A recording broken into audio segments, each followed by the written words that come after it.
Boutique bijoux d'or Mossi Elengi. Boutique bijoux d'or Mossi. Voilà, couleur riche. Boutique bijoux d'or Mossi. Boss, voilà, couleur riche. Boutique bijoux d'or. Boutique bijoux d'or Mossi Elengi. Ok wapi? Ah ndako na yo. Oh mama, ezanda kuna ngai te, mais question yo nana. Yo ne répondre non na question na ok. Dina na changer loko te ngande liboso après dina na sima. Oyebi te ba ordre pas. Mo ina mona moto na sima. Muto mona azela non na biso. Ezala ko koti na GLM. Avant le koko kutana na mama livre lembo leke pa nani. Pa mama Angel. Na minute ngai nde avoleka. Ngope ba déficit yango okoka pe ko tambola na ngoto natileka ngoni. Olukani. Te azate dina na zate loba message ni. Kininge pa dina na. Ah maman, woka te to se comprendre que to za ba mikolo. Na lobi Yo za no. Muto atindo azana. Na atindio. Isili pesanga. Pesa maloba neso mama tike message ke mutu so luka tike. Ya loba ki maloba tini na tina kata monoko na ngana bimisa soki na moni dina na liboso na ngai. Asiko seki mona ete so fu bimisa ngo tike ngo. Azate mama muto. Oh mongo zabo enini. O pesa identité kolo no bo endeni. Sana yeba na ebike wa mongo. Yondo luka problème okota. Te yo luka problème. Zo mukase no so mukase kende.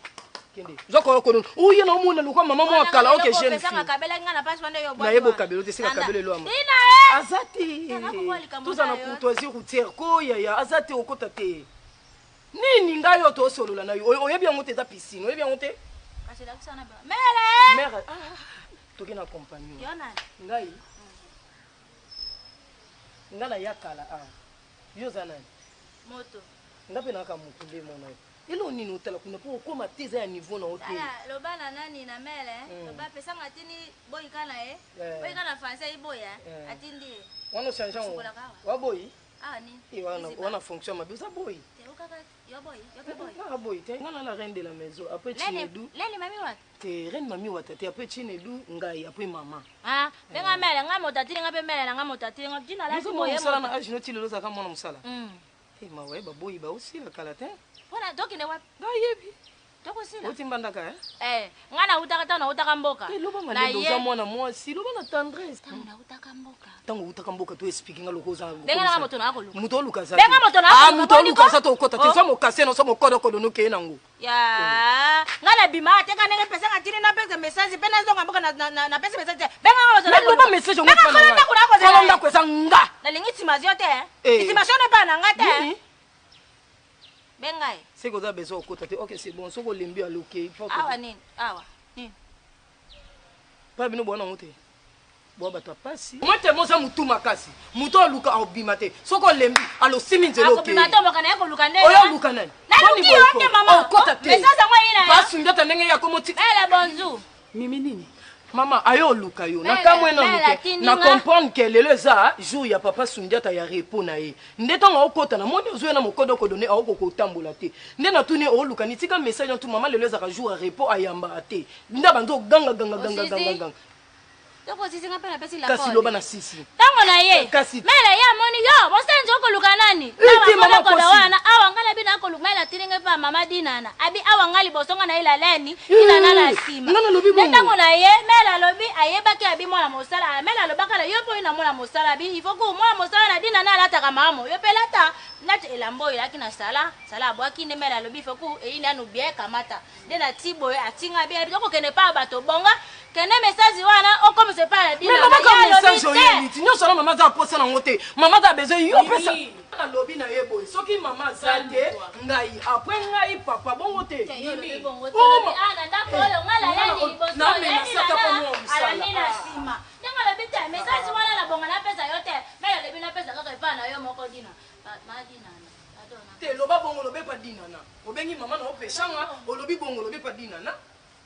Ndenga lobi comme obenga dinana azalati atwaka na madame dinana c'est que luka dinana na place mususu bongo olobi dinana ti ko troubler nga na la perturbation mémoire sika mama lobi chaussure wala yo makolo yo chaussure ami bwa ke li sapatu na ekuna ona okoka ngote na tika ngotale loko ici na zo pesa ngai moko na non to ko yanzo to komi ko simba na nzo Bon explication for sima mama na nzoto. Nga sima mama bibi. Nga sima bada mama bino. Mona yata nenga pala kasi ngana kenda ko te ko mama biso na bitima tina te. Mama bino nda Mimi. Mama bino nda panika mama biso tina. Ya, Mimi. Ya mimi kama tindi ngai bana. Jula. Roti. Alati kaka po mela motalebe ko tene pa bato nena alata ke yaki na posa na ngate. Nangwa. Ezo soyo. Te posa ko kama kole posa malenga. Ok, na oyebisa Ursula sombelo ba ballerine. Bale? Te, nalingi yango te. Ballerine.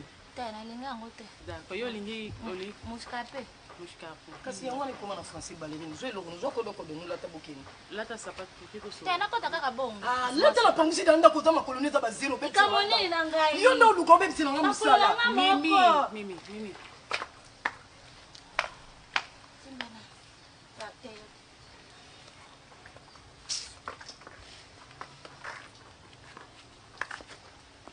Mata. Hmm? Mata. Nakolanda. Mimi. Yo si bapesaki yo accord ndako ezanga nango mibeko ndako ezanga balwa basi baloba esi oyo leka aza kuna naboyi na nga naboyi ayali kasi yango ayali wana aza kuna nsima basi bapesaki yo so komisa na lupango ya yo keno nga ayaki epa bino nga leda afufu epa bino nga biso baolamba kasi mama biso ata femme de charisme femme de caractère yango atinda papa te nga nana lia fufu epa bino te yo komaka koya ndeti ana aolambela papa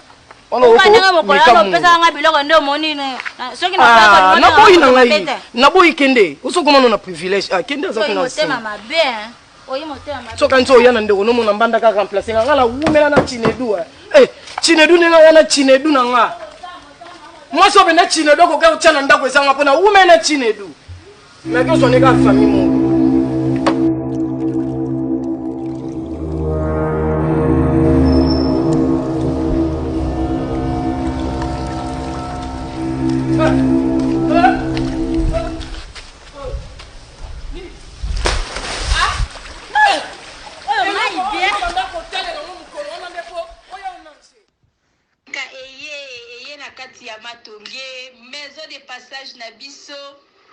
maison de passage na biso ya ngoyo maison de passage na biso ezana ba climatiseur ezali climatisé maison de passage na biso ezana matonge na Irebu A37 maison de passage na biso tozana ba appartement où ezali ya 2 chambres salon cuisine tous les 2 chambres wana ezana ba toilettes na kati maison de passage na biso tozali na appartement oyo ezali kaka salon salle de bain chambre na cuisine tozali lisusu na appartement na biso oyo ezali appartement ya pamba lokola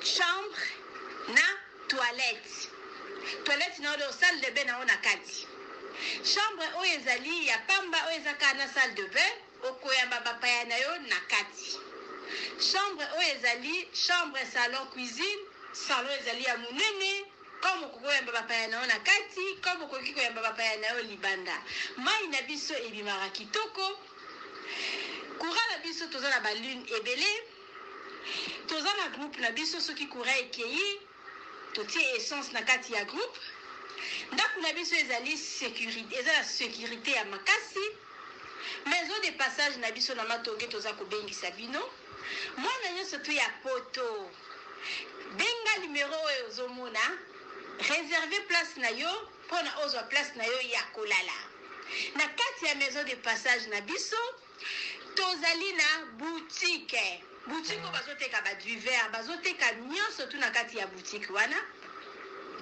tozali lisusu na nini voiture oyo totie na disposition na bino bato bozoya na katikati ya maison de passage na biso oyo tobengi yango Bidor contactez Bijou d'Or TV contactez numéro oyo moni réservez place na yo ozwa place na yo avant parce que ba place na biso mingi eza kozala toujours occupé benga avant zwa place na yo okozala jamais déçu merci